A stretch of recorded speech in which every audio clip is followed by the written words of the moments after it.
బాబుని ఊళ్ళో నుంచి ఎల్లగొట్టారక్క. ఆ విషయము నేను విన్నాను. అంత మాత్రం దానికి ఏడుస్తూ కూకోవాలంటే ఎర్రిమోహమా? సీనుబాబు 4 రోజులు ఊర్లో లేకపోవడం మనకే మంచిది. ఊర్లో ఉన్నాడనుకో లటుక్కున ఏదో ఒక రోజు జానకమ్మ మనవరాలి మెల్లో తాళి కట్టేస్తాడు. ఇప్పుడు అసలు భయమే లేదు.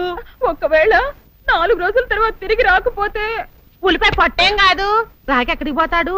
నువ్వు ఏడుతూ కూకోమాక, మంది ఇప్పుడు దొరల వంశం.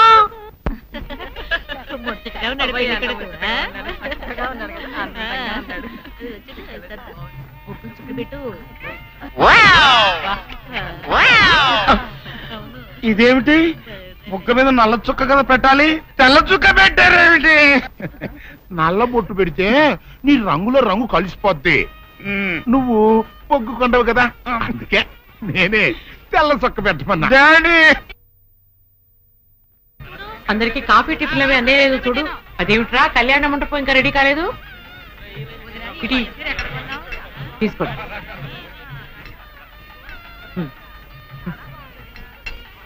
ఎంతైనా జానకమ్మే దగ్గరుండి అన్ని పనులు స్వయంగా చూసుకుంటది. మరి నన్ను ఏం చేయమంటారు చెప్పండి? నాదేమో ఆర్థికులని కొంపైపోయింది.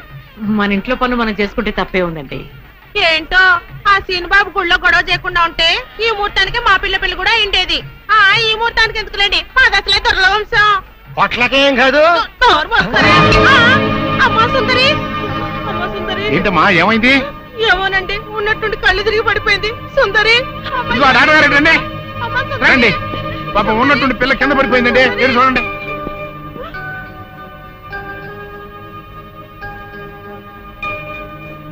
మీరేం కంగారు పడాల్సిన అవసరం లేదమ్మా, అమ్మాయి నెల తప్పింది. నెల తప్పడం ఏమిటండి? మీరేదో పొరపాటు పడి ఉంటారు, సరిగా చూడండి. పొరపాటు ఏం లేదమ్మా, అమ్మాయి గర్భవతి, 3వ నెల. అదెట్ట కుదురుతుంది డాక్టర్ గారు? ఆ సీనుగాడు పాప ఈ పిల్లని బలత్కారం చేసి 1 వారం రోజులు కూడా కాలేదు, అప్పుడే 3వ నెల అట్ట వస్తే?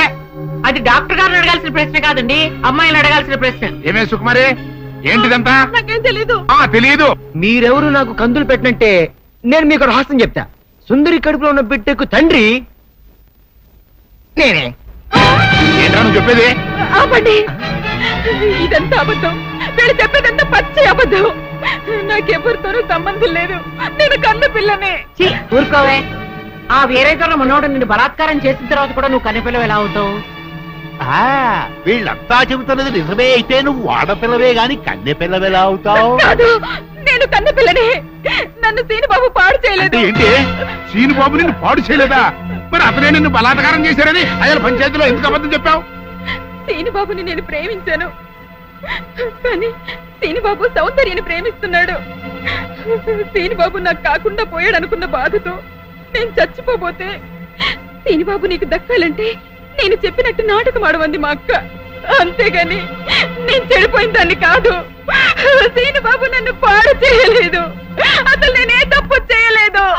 అబద్ధం, దాని మాటలేదు నమ్మకండి. కళ్ళు తిరిగి పడిపోవడంతో ఏదేదో మాట్లాడుతుంది. కప్పనోరు దాని అమాయకురాలు చేసి నువ్వు ఇంత నాటకం ఆడతావా? ఆ వేరే ద్వారా మనవుడు తప్పు చేశాడంటే నేను నమ్ముతాను అనుకున్నావుటే? నువ్వు ఆడిన నాటకం నలుగురికి తెలియడం కోసమే నేను ఇలా నమ్మినట్టు నటించాను. ఏమిటే కూసావు? నీది దొరల వంశమా? ఏది మళ్ళీ ఇంకోసారి కూతకోయి నీ పళ్ళు రాల కొడతాను, జాగ్రత్త. వాసిని అమ్మ కడుపు మారా, నువ్వు చెప్పిన మాటలన్నీ నిజమని నమ్మి బంగారు లాంటి కుర్రోణ్ణి అనరాని మాటలన్నీ అన్నాను కదంటే, మచ్చలేని నా పంచాయతీ ప్రెసిడెంట్ పోస్ట్ లో తప్పుడు తీర్మానం చేశాను కదంటే, అయితే ఇప్పుడు అందరి ముందు సరైన తీర్మానం చెబుతున్నాను. ఏ రైతురా మనవడు నిర్దోషి అని తేలిపోయింది కాబట్టి ఈ సప్పిడి సుకుమారి చెల్లెల్ని ఆ బాబు పెళ్లి చేసుకోవాల్సిన అవసరం లేదు. అంతేకాదు, ఈ సప్పిడి సుకుమారి తను చేసిన తప్పుకి ఈ గ్రామ పంచాయతీకి 10,000 రూపాయల జరిమానా కట్టాల్సిందే. అమ్మ జానకమ్మ, నీ మూలంగా నేను చేసిన తప్పు దిద్దుకునే అవకాశం కలిగిందమ్మా. నీ మేలు మర్చిపోలేను. సుందరి,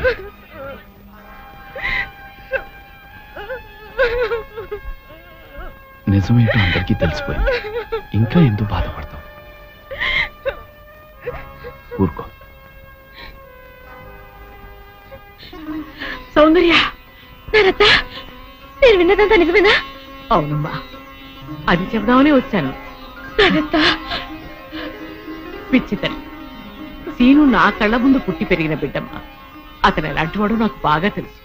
అందుకే నువ్వు సీనుని ప్రేమిస్తున్నావంటే నేనెంతో సంతోషించాను, ప్రోత్సహించాను కూడా. సీను నిర్దోషిని రుజువయ్యే వరకు అతని ఊళ్ళో ఉండకూడదు. ఉంటే సుందరికి సీనుకి పెళ్లి జరిగిపోతుంది. అలా జరగకుండా ఉండాలని సీను నీ ఊరి నుంచి బహిష్కరించేలా చేశాను. పాపిష్టిదాన్ని నా సీనుని ఎంతో బాధ పెట్టాను. ఇప్పుడు ఎక్కడున్నాడో, ఏమైపోయాడో ఎలాగైనా వెతికి పట్టుకుంటాను. ఎక్కడని వెతుకుతావు? అవును, ఎక్కడని వెతుకుతాను? పిచ్చి పిల్ల, నువ్వెక్కడా వెతకనవసరం లేదు. నేనే సీనుని రప్పించాను. నిజంగానే నానత్త? మోహన్ చూడరా. Scene, scene,